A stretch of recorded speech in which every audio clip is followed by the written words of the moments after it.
watching Bear Grylls as he jumps out of helicopters and crosses whitewater rapids on tree trunks, you'd be forgiven for thinking the TV adventurer is superhuman. But ask the 48-year-old whether his high-octane career has taken its toll, and he will admit these days everything hurts. I live with continual reminders every day of past injuries and past adventures, says the running wild star, who has had more than his share of near-death experiences. The pain comes and goes, but at the moment my back is actually pretty bad. Bear, who has been chief scout since 2009, is used to people assuming he's invincible. I was at a scouting event the other day and a guy came up and said, "I was one of the people who helped select you as chief scout. I'm an old man now, but 15 years on, you don't look any different." I replied, "You know what, I'll take the compliment, and thank you, but everything hurts." Everything hurts. The main source of Bear's pain is a freak accident that happened almost 3 decades ago.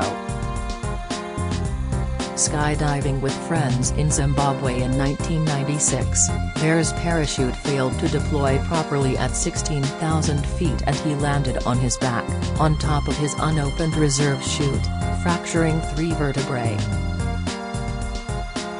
He was told he might never walk again. "It really shook me," says Bear, who now lives on a private island on Alan Peninsula in Aberystwyth, Gwynedd, with his wife Shara and their 3 sons, Jesse, 21, Marmaduke, 17 and Huckleberry, 14. "I was 21 and spent so much time strapped up in braces in hospital while everyone else my age was charging around doing their best to conquer the world. I was in a dark place, stuck in the hospital having done a job I really loved and now struggling to even reach the bathroom without real pain. I was so unsure of the future. The thought of ever returning to the SAS seemed ridiculous. I was trying to rebuild my life, rebuild my confidence, but not knowing if, physically, I was ever going to be able to get back to a place of not being in agony when doing the simplest of things. But after a long year of rehab and hard work, Bear was back on his feet. Never one to do things by halves, just 18 months after the accident that could have left him wheelchair-bound, he became the youngest person in the world to climb Everest. The fact that I wasn't paralyzed gave me a jolt to say, life is a great gift, if you're lucky enough to be given a second chance, don't waste it in mediocrity," he says of an ethos which has inspired his recent children's book You vs. the World, The Bear Grylls Guide to Never Giving Up. "The experience gave me a real fire to go out there once my rehab was done. I remember thinking, if you've got the chance, don't be scared to follow your dreams, just go for it. You might fail big, sure, but you have to try." But this grab the bull by the horns attitude has left the man vs. Wild star, who has led everyone from Barack Obama to Kate Winslet on survival missions, far from unscathed. As well as his back issues, Bear still has niggles from a broken shoulder, sustained while kite skiing in Antarctica, and was once airlifted from the Canadian Rockies when a falling camera rig smashed into him, triggering a hematoma which caused his leg to swell to double its size. Over time, he has had to learn to manage his ongoing symptoms. "I have lots of lingering injuries and I wouldn't want people to think A, that it's easy, or B, that it doesn't hurt. But much of life is managing this stuff and trying with every cell in my being to stay off medication, find good, natural solutions, and roll with it." For Bear, this involves having the right start to each day. "I often have a bad back in the morning, but I've found using some simple hacks really helps. Getting moving and getting sun on my face first thing with 15 minutes of stretching barefoot on the grass, even when it's cold, is key for me. It leads so nicely into the spiritual side of things, so I'll say a few prayers too, then do half an hour of weights afterwards.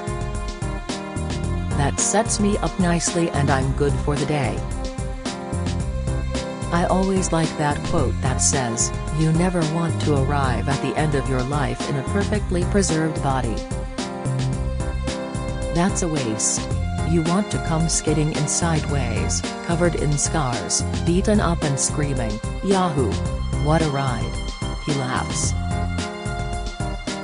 The reality of living out that quote is sometimes less fun, in the sense that the scars and the aches and the pains are annoying. But as they say, when you're under 30 you have the face and the body you were given, and after 30 you have the face and the body you've created. That's so true. I definitely believe you have to put the building blocks in place.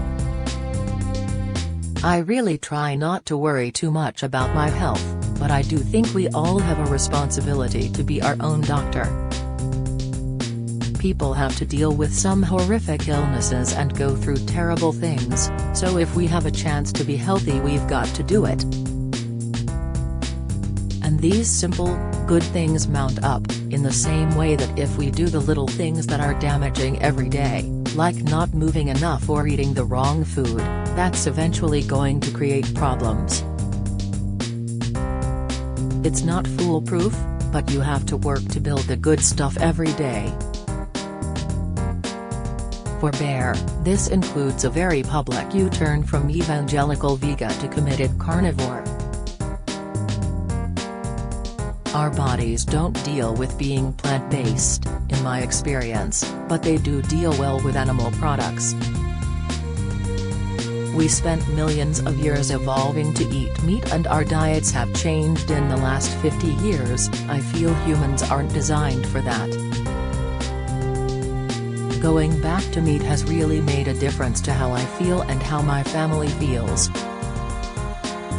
My son Jesse wasn't doing well on a vegan diet, issues with his stomach, really bad skin, he was just really drained, and within weeks he was a ball of energy again. It made me reconsider what I was doing and now I'm eating great big steaks for breakfast, lunch and dinner, all the fat, all the gristle. I eat liver, which is a natural, mega-dense source of nutrients, lots of eggs, and I feel great. The rest is dressing. I had kidney pain for years and as soon as I stopped drinking raw juices every day, that was gone. Parenting hasn't changed Bear's attitude to risk and, even now his eldest is the same age Bear was when he broke his back, he remains keen for his boys to go out and find their own adventures. I think you always naturally worry about your kids and want them to learn from your mistakes, but generally I would say I've learned more from them than they've probably learned from me, says Bear, who has just launched the Bear Grylls Adventure, an activity center in Birmingham, where teens are encouraged to have a go at everything from axe throwing to shark diving. Over the years our friends have gone, "Wow, are you okay with your kids doing that?" But I don't think we empower our children when we try to strip risk from their lives. What we do is make their risk management muscle weak. You've got to teach them how to have good instinct, when to push, when to hold, when to just have a little feel. These are all key skills for life. I've always loved bringing my sons up to embrace risk, embrace danger. I want them to become ninjas at handling everything. You versus the world, the Bear Grylls Guide to Never Giving Up, £12. 99 DK, is out now. For more about the Bear Grylls Adventure Center in Birmingham, go to beargrillsadventure.com.